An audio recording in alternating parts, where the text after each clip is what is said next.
मैं आपको कहूं कि आप है ना निफ्टी 50 गोल्ड या इवन कोई भी अच्छी कंपनी जिसमें आप है ना बहुत सारी इन्वेस्टमेंट करने के बाद भी प्रॉफिट नहीं बना पाते, वहां पे आप छोटे अमाउंट जैसे 100 200 500 से भी आप है ना प्रॉफिट बना सकते हैं। तो क्या आप मानेंगे? हाँ, पॉसिबल है। किसके थ्रू? आप है ना ईटीएफ के थ्रू यहाँ पे भी आप अपना प्रॉफिट बना सकते हैं। लेकिन यहाँ पे ये होता है कि ईटीएफ होता क्या है, किन्हीं को पता ही नहीं होता है ईटीएफ में कैसे आप प्रॉफिट बना सकते हैं, ये भी किसी को पता नहीं है। लेकिन यहाँ पे एक ये भी क्वेश्चन उठता है कि आप ईटीएफ बेहतर है या म्यूचुअल फंड बेहतर है, दोनों में से कौन ज़्यादा अच्छा है या दोनों बेहतर है। चलिए इस वीडियो में हम जानेंगे दोनों में से कौन ज़्यादा बेहतर है और ईटीएफ से कैसे आप भी एक प्रॉफिटेबल ट्रेडर या इन्वेस्टर दोनों काम होता है। यहाँ पे आप दोनों में से कौन बनना चाहते हो वो भी आप डिसाइड कर सकते हो। तो जो भी पर्सन मेरे चैनल पे न्यू है, चैनल को जरूर से जरूर सब्सक्राइब कीजिएगा, वीडियो को लाइक कीजिएगा, जो भी डाउट हो उसको कमेंट करके आप पूछ सकते हैं। तो सबसे पहली बात करेंगे ईटीएफ के बारे में। ईटीएफ क्या होता है? ईटीएफ का मतलब या ईटीएफ का फुल फॉर्म होता है एक्सचेंज ट्रेडर फंड, यानी कि जहाँ पे एक्सचेंज होती है, जैसे एनएससी बीएससी जो भी है वहाँ पे एक्सचेंज होती है ना स्टॉक्स, वहाँ के बारे में बात किया जा रहा है। ठीक है, सिंपल वर्ड में समझे, म्यूचुअल फंड और स्टॉक मार्केट का मिक्सअप होता है। यानी कि आप यहाँ पे इन्वेस्टमेंट भी कर सकते हो, जैसे एसआईपी करते हो म्यूचुअल फंड उस तरह से, या आप जैसे स्टॉक मार्केट में ट्रेड करते हो उस तरह से आप ट्रेड भी कर सकते हो। दोनों पॉसिबिलिटी यहाँ पे है, इसीलिए यहाँ पे लॉस की संभावना बहुत हद तक कम हो जाती है। लेकिन ईटीएफ एक ऐसा फंड होता है जो किसी भी इंडेक्स को ट्रैक कर सकता है, यानी कि आप इंडेक्स में जो भी पैसे लगाते हो उसको ट्रैक करता है। यानी आपको ट्रैक करने की जरूरत नहीं है, एक बार इंडेक्स में आपने पैसे लगा दिए तो वो खुद ट्रैक करता है। एक अच्छी कंपनी वहां पे ही वैलिड होती है, नहीं तो नहीं वैलिड हो सकती। जैसे निफ्टी 50, सेंसेक्स, गोल्ड इंडेक्स, यानी कि ये सारी कंपनी कैसी है, एक टॉप लेवल पे आती है। जैसे आपको पता होगा निफ्टी 50 में क्या होते हैं, 30 कंपनी सेंसेक्स में होती है और निफ्टी 50 में 50 कंपनी होती है, जिसमें से अगर 50 कंपनी में से एक भी अच्छा परफॉर्म नहीं किया तो उनको हटा के जो 51 पे है उनको ऐड डाउन कर दिया जाता है। तो इसलिए आपको यहाँ पे ज़्यादा डाउट लेने की जरूरत नहीं है, ज़्यादा टेंशन लेने की जरूरत नहीं है। आप यहाँ पे बेझिझक प्रॉफिट बना सकते हैं। और एक और चीज़ है यहाँ पे, निफ्टी 50 ईटीएफ में अगर आप 100 रुपये से भी इन्वेस्टमेंट करते हैं या 200 से भी इन्वेस्टमेंट करते हैं तो आपका 50 कंपनी में इनडायरेक्टली आपका इन्वेस्टमेंट हो जाता है, यानी कि डाइवर्सिफाई खुद हो जाता है ऑटोमेटिक। यहाँ पे आपको करने की कोई ज़रूरत नहीं है। यानी कि एक स्टॉक आप निफ्टी 50 के एक स्टॉक में 500 रुपये लगाए तो आपको लग रहा है एक निफ्टी 50 ही लिए, लेकिन ऐसा बिल्कुल भी नहीं है। आपका 50 कंपनी में इन्वेस्टमेंट हो चुका है और आप है ना एक तरह से समझिए तो आप एक एक करके कोई भी स्टॉक में पैसा लगाते तो आपको क्या लगता है 500 में हो जाता, पॉसिबल ही नहीं है। और प्रॉफिट भी आपको पता नहीं चलता। लेकिन यहाँ पे क्या है कि आपका प्रॉफिट भी पता चलता है। अब हम बात करेंगे ईटीएफ कैसे काम करता है। ईटीएफ के अंदर एक बास्केट होता है, जैसे कि आप समझिए जैसे यहाँ 50 कंपनी है तो ईटीएफ एक बास्केट की तरह ही हुआ।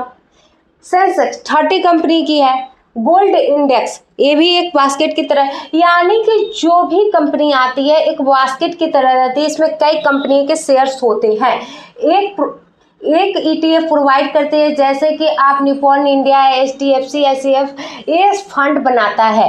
यानी कि आपको डिसाइडमेंट करना है कि आप किस फंड में पैसा लगा रहे हैं, जैसे कि आपके लिए बेस्ट फंड कौन सा है ये आपको चूज करना पड़ता है। जैसे बहुत सारी है, जैसे आप जाओगे डीमेट अकाउंट पे, वहाँ पे सर्च करोगे बेस्ट ईटीएफ फिर भी आएगा, आप सिर्फ ईटीएफ सर्च करोगे फिर भी आएगा, या पर्टिकुलर कोई कंपनी का ईटीएफ सर्च करोगे फिर भी आएगा। लेकिन आपका माइंड सेट क्या कर रहा है कि आप किस ईटीएफ में पैसे लगाओगे। जैसे आपका माइंडसेट कैसे काम करता है स्टॉक के मामले में, उसी तरह आपको इंडेक्स में जैसे कि ईटीएफ में फंड में आप पैसे लगाते हो तो सेम उसी तरह आपका दिमाग काम करना चाहिए कि ये फंड सही है या नहीं है। क्योंकि आप पर्टिकुलर एक कंपनी पे पैसे नहीं लगाते हो, एक बास्केट की तरह होती है उसमें पैसे लगाते हो। इस चीज़ को आप ध्यान में रखिए। अगर आपको नीड है तो इसको आप जरूर से जरूर नोट डाउन कर लीजिए, क्योंकि आगे चल के आपको जरूर से जरूर काम आने वाली है, अगर सच में आप इन्वेस्टमेंट के पर्पज से आए हो तो। जैसे निफ्टी 50 ETF खरीदते हो 200 रुपये में, तो आपको हम पहले ही बता दिए कि निफ्टी इंडेक्स बढ़ता है। जैसे आपका निफ्टी इंडेक्स बढ़ेगा तो आपका जो ETF का प्राइस है वो भी बढ़ेगा। यानी कि एक चीज़ है कि अगर आपका निफ्टी 50 बढ़ रहा है तो आपका ETF भी बढ़ेगा। अगर निफ्टी 50 इंडेक्स नीचे गिर रहा है तो आपका ETF भी नीचे गिरेगा, क्योंकि इनडायरेक्टली आप निफ्टी 50 में ही पैसे लगा रहे हो। बस ETF के थ्रू आप 50 कंपनी में एक बार पैसे लगा रहे हो, और सिर्फ आप निफ्टी 50 के एक कंपनी में पैसे लगाने के लिए एक स्टॉक खरीद सकते हो। अंतर समझ में आ गई? अगर नहीं समझ में आया तो आप कमेंट करके पूछ सकते हैं। जैसे एक बार और आपको समझाते हैं। जैसे निफ्टी 50 के 50 कंपनी है, ठीक है। अगर आप इसमें स्टॉक ट्रेड करना चाहते हैं तो आपको है ना, एक कंपनी के लिए आप 500 बजट लेके आए हो तो आप एक स्टॉक खरीद सकते हो। जैसा आपका स्टॉक प्राइस है तो एक ही कंपनी में आप ट्रेड कर पाओगे। लेकिन जब ETF की बारी आती है तो आप है ना 500 रुपये लेके आए तो आपका एक बार में 50 कंपनी में आपका पैसा लग गया। तो एक तरह से ये अपने आप में है ना डाइवर्सिफाई हो गया और आपको करने की नीड भी नहीं, इसीलिए रिस्क कम हो जाती है। अब बात करेंगे ETF के टाइप्स क्या है। Equity ETF, Nifty 50 ETF, Sensex ETF, यानी ये सारे ETF ही है जिसमें आप इन्वेस्ट कर सकते हो। इसमें 30 कंपनी है, इसमें 50 कंपनी है। गोल्ड ETF, गोल्ड प्राइस को ट्रैक किया जाता है। जैसे कि यहाँ पे गोल्ड का प्राइस ऊपर जा रहा है तो उसको ट्रैक करके उसमें पैसे लगाया जाता है, नीचे जा रहा है तो उस तरह। बॉन्ड ETF, गवर्नमेंट और कॉर्पोरेट बॉन्ड्स में इन्वेस्ट किया जाता है। और इंटरनेशनल ETF में भी आप पैसे लगा के यहाँ से पैसे बना सकते हैं। तो यहाँ पे इसीलिए रिस्क कम होता है कि आपका पैसा एक कंपनी में लगता है तो कंपनी गिरा तो आपका सारा पैसा गया, कंपनी उठा तो आपका सारा पैसा बना। लेकिन जब ETF की बारी आती है तो एक कंपनी अगर थोड़ा सा भी डाउन जा भी रहा है तो आपका जो है ना 49 कंपनी है वो उसको है ना मैनेज करती है और वहां से आपकी प्रॉफिट दिखती है। लेकिन कभी भी आप ETF पे पैसे लगाने जाओ तो आप अच्छे से सोच समझ के लगाइएगा, क्योंकि कौन से इंडेक्स में आप पैसे लगा रहे हैं, कौन से इंडेक्स आपके लिए अच्छा है, उसको सर्च करना बहुत ज़्यादा ज़रूरत है। ये नहीं कि कोई बोल दिया कि आप इस इंडेक्स या इस ETF में पैसे लगाओ, इस म्यूचुअल फंड में, यानी कि कुछ भी कोई बोले नहीं। आप पहले रिसर्च करिए, अच्छे से समझिए, किसी से पूछिए, और वो भी ऐसे वैसे से मत पूछे करिए कि हाँ कोई अच्छे से बता भी ना पाए। ओके, अब बात करेंगे ETF और म्यूचुअल फंड में क्या कंपैरिजन है, मैंने कि क्या आपका डिफरेंस है या दोनों सेम तो नहीं है। अब हम बात करेंगे जैसे फीचर्स क्या होते हैं ETF में और म्यूचुअल फंड में। इसमें बाय सेल आप कर सकते हैं, इसमें स्टॉक एक्सचेंज पे, यानी कि जब आप बाय सेल करते हो तो स्टॉक एक्सचेंज जैसे NSE BSE पे आप है ना बाय कर सकते हो, मार्केट आवर्स में आप बाय करके सेल आउट कर सकते हो। लेकिन जब म्यूचुअल फंड की बात आती है तो AMC से ऐप्स के थ्रू आप जारी करता है, यहाँ से आप है ना बाय और सेल कर सकते हैं। प्राइस की बात करें तो रियल टाइम में बदलते रहता है, यानी कि अभी जो ट्रेड हो रहा है तो आपका जो ट्रेडिंग के समय जो आप स्टॉक में देखते हो कि प्राइस ऊपर गया तो आप वहाँ समय माने एक्सचेंज होते रहता है। लेकिन जब आप म्यूचुअल फंड की बात करते हैं तो डे इंड NAV पे तय किया जाता है कि NAV डाउन है अप है, इस पे तय किया जाता है, उस प्राइस से आप इसे कर सकते हैं। एक्सपेंस रेशियो की बात करें तो ये बहुत ज़्यादा कम है, 0.1 से लेकर 0.3 पे आती है। लेकिन ये थोड़ा ज़्यादा है म्यूचुअल फंड वाले 1 से 2% पे आती है, वो भी अगर आप डायरेक्ट कर रहे हो या है ना रेगुलर कर रहे हो, वो भी डिपेंड करता है। लिक्विडिटी की बात करें तो ये हाई होता है ETF, और है ना जो म्यूचुअल फंड वाली होती है वो मीडियम होती है। इन्वेस्टमेंट टाइप्स करें तो ये एक्टिव ट्रेडिंग पॉसिबिलिटी है यहाँ पे, यानी कि एक्टिव में आप इन्वेस्टमेंट भी कर सकते हो, या आप ट्रेडिंग के तहत आप है जैसे ETF में भी ट्रेड कर सकते हो, जब मन किया खरीदे जब मन किया आप बेच सकते हो।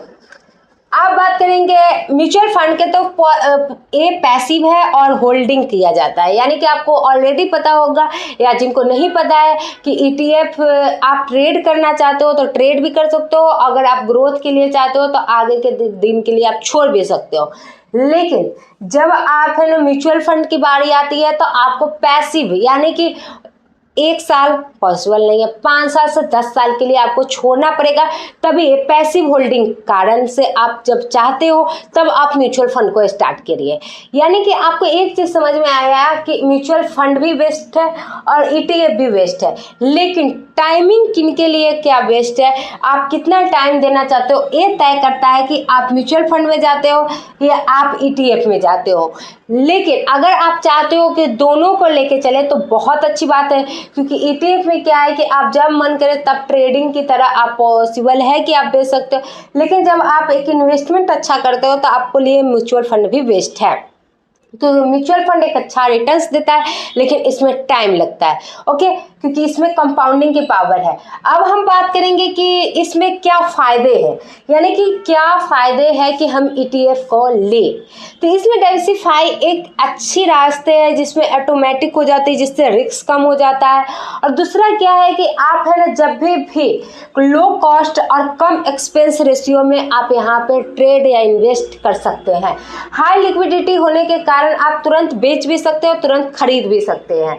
और long term growth index based returns, यानी कि कौन से इंडेक्स आप है ना तय करते हैं, ये तय करता है कि आपका रिटर्न्स कैसा होगा। ये नहीं तय करता है कि ETF बेस्ट है, इसलिए कौन से इंडेक्स में आप पैसे लगा रहे हो, उसका रिटर्न्स क्या है, उसका पावर क्या है, वैल्यू क्या है, देखना पड़ेगा।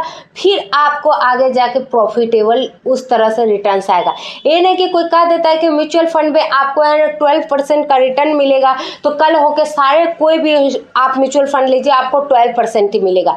नहीं, कोई आपको 6% भी देता है, कोई 9% भी देता है, कोई 10% भी देता है। तो ये आपके ऊपर डिसाइड करना होता है कि कौन से म्यूचुअल फंड आप तय करते हैं। सेम उसी तरह से आप कौन से इंडेक्स को आप ETF में लाते हो, कौन से इंडेक्स में आप पैसे लगाते हो, वही रिटर्न्स भी तय करता है। तो इसलिए आप जब भी देखिए, आप है ना अपने नॉलेज को खोलकर समझकर तब देखिए कीजिए। ये नहीं कि कोई बोला आप स्टार्ट हो गए, क्योंकि ऐसे ही आपको स्टॉक मार्केट चल रही है। किसी ने बोला कि मेरा इतना प्रॉफिट हुआ है, हम पैसे लगा देते, किसी ने बोला कि मेरा इतना लॉस हुआ है, हम भाग जाते हैं। तो ये सारे कुछ नहीं, बिजनेस है, बिजनेस की तरह लीजिएगा, प्रॉफिट होगा धीरे धीरे। अगर आप जुआ की तरह लीजिएगा तो एक बार में लॉस करके जाइएगा, तय हो चुका है। अब इसके नुकसान की बात करें तो नुकसान में बहुत ज़्यादा कुछ नहीं है। यही है कि जब हाई में आप जब भी देखते हो तो यहाँ पे थोड़ा सा ब्रोकरेज चार्ज ज़्यादा लगता है और रिस्क यहीं पे बढ़ता है। तो आपका ज़्यादा कुछ नहीं है यहाँ पे, इसीलिए आपको कम रिस्क में अच्छा प्रॉफिटेबल आप बनाना चाहते हो तो ETF आप ले सकते हो। तो इस वीडियो में इतना ही। जिनको भी आप इस वीडियो को शेयर करना चाहते हो उनको करिए, जिनको नीड है, और उनको बिल्कुल भी शेयर मत कीजिएगा जिनको इनकी नीड नहीं है, ओके। और जो भी क्वेश्चंस होगा आप मुझे कमेंट करके पूछ सकते हैं। इस वीडियो में इतना ही, मिलते हैं नेक्स्ट वीडियो में। और वीडियो को लाइक कीजिएगा, चैनल को सब्सक्राइब कीजिएगा।